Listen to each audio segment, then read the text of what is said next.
So before I bring my guest on, I want to make mention that I believe the main reason we're running into all of these problems and why I have all of these questions is because we've taken God out of the government. See, anytime you take God out of a school, out of the courtroom, out of the people, out of society, it becomes godless. It's a godless society, which is where we are right now. We are a godless society. A friend of mine said, David, I'm godless because I don't believe in God. And I said, well, you're also part of the Antichrist. And he goes, well, I resent that. And I said, why do you resent that? And he goes, well, because I'm not part of the Antichrist. And I said, well, are you for Christ? He goes, no, because I don't believe in him. I said, if you're not for Christ, you must be against Christ. And if you're against Christ, you're anti-Christ. He just kind of got confused and walked away. But what I'm trying to say is there's no middle ground. There is no government that's just a government.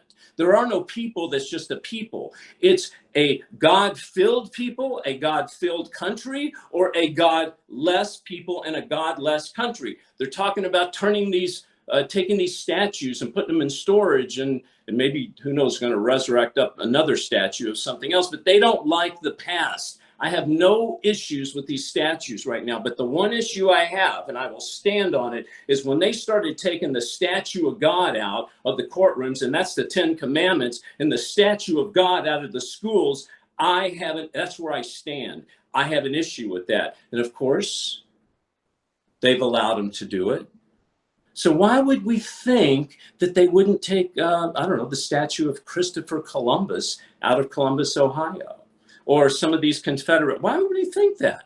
If they're going to take God out, they're going to take anybody out. As a matter of fact, it's going to come the day where they'll probably come in your house and they'll look at a picture on the wall and they'll say, wait a minute, we don't like your family on that wall. We're going to take these pictures down off the wall. Sound like Germany, 1939. Anyway. The great American cop-out. Are we copping out? Is this a point where the police department is on a continuous demise where it is going to be dismantled and so that the one world government can put in its own system? Or is it truly going to have a facelift and things are going to be better? And, 2 or 3 years, we won't have to go through this. So to answer my question, I have someone, a guest, who is smarter than I am, and I'm going to tell you why. She's going to answer all my questions and all your questions, and we're going to live happily ever after, is because my guest was an ex-police officer. She's a woman. She's African American, and she's a Christian. Can you believe it? All four? That's like very unusual. She's an award-winning filmmaker, best-selling author. She's got Susan B. Anthony Leadership Award. She 25 years in the police department, civilian law enforcement. She holds a bachelor's degree in criminal justice. She is retired from the Las Vegas Police Department. So to me, you heard some of the things I said. It sounded like I was a little bit joking, but unfortunately I'm not. I'm really asking these questions as a child. Jesus said we have to come as children to inherit the kingdom of God. And I'm coming as a child, asking questions I think a child would ask, but we grown-ups are afraid. To me, here's my first question. Are we dismantling the police department, or do you think we're just defunding it? Is this just a temporary thing, or is it something more serious? Neither one of those things makes sense to me. Now, being in law enforcement, having a degree in criminal justice, none of this proposed action makes any sense to me. And I'll tell you why. Police officers, for the most part, are there to do the job that they do. And in fact, it's very interesting what you were saying about godless. I looked over our oath because I knew that when I took my oath with the military and I took my oath with the police department, it's still on our books. Each officer that goes through says, "So help me God," when they go out to do their job. Now, each officer also goes out with strict moral outlines as to how they're supposed to conduct themselves while they're working as a police officer and even off duty, because police officers don't get the luxury of being off duty. Fortunately, people recognize us and know who we are. So even as you say ex-police officer, I'm a retired police officer, and people still know me and identify me with law enforcement because I work with law enforcement still as a chaplain. Why is it that when we get around police officers, now not you because you were one, so you probably don't feel this way, but the civilians, you know, us regular Joes out there, why is it we get scared? Why do we not look at police officers most of the time as our friends? Why is it that sometimes they're intimidating to us? Can you help me with that?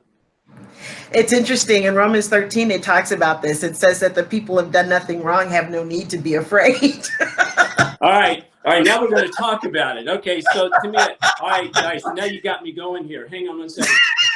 All right. So I got cops that'll walk into my room. You know, I hire police on my films. I have friends that are cops. I have family that are police officers. So I can kind of say this a little bit jokingly, but, you know, they'll walk up and they'll, you know, they got their chest out and they're, you know, tough and, you know, intimidating and stuff. And you just, I mean, sometimes you feel like, man, I just fit. Are they trained to do that? In other words, are they told to walk into a room and show your confidence and show that, you know, nobody's going to take you over? Is that part yes, of it?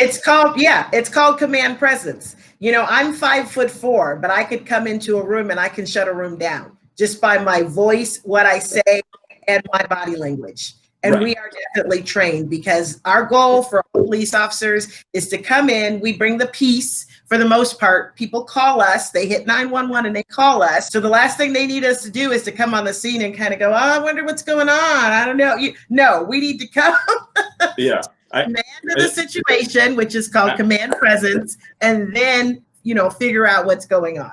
All right. Okay. Here's the other thing. The police cars, I noticed they're looking more military. They're looking more space age. They're looking more, you know, they're on the evil side. You know, they don't look, you know, they don't look presenting. They're you know, what is there something behind that? Why the police department are looking and dressing more on the darker side now?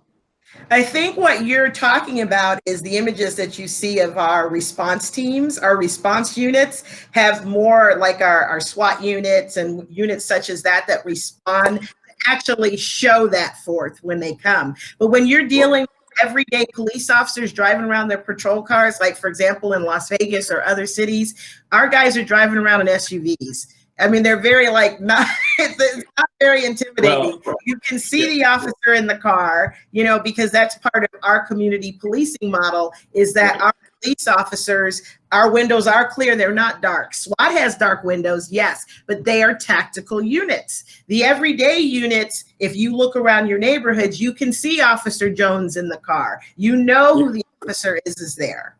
Yeah, well, to me, I understand that about Las Vegas, but if you go to, there's other cities, I won't mention them because I've seen them, and I know what you're saying. The SWAT teams do look like that, and the responders do look like that, but I'm talking about it's moving more toward a, you know, more of a militant feel. But anyway, we got to take a break. When we come back, Tamia, I have a question for you.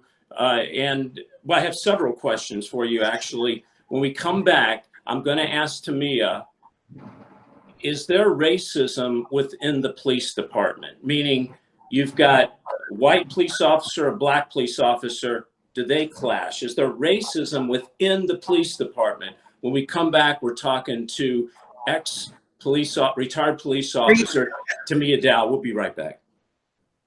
You talk about what other pastors, so-called ministers, don't talk about. I'm just so grateful for the work that you have done. So thankful for everything that you're doing and fighting for us in Hollywood. Stop playing church. It's time to be the church.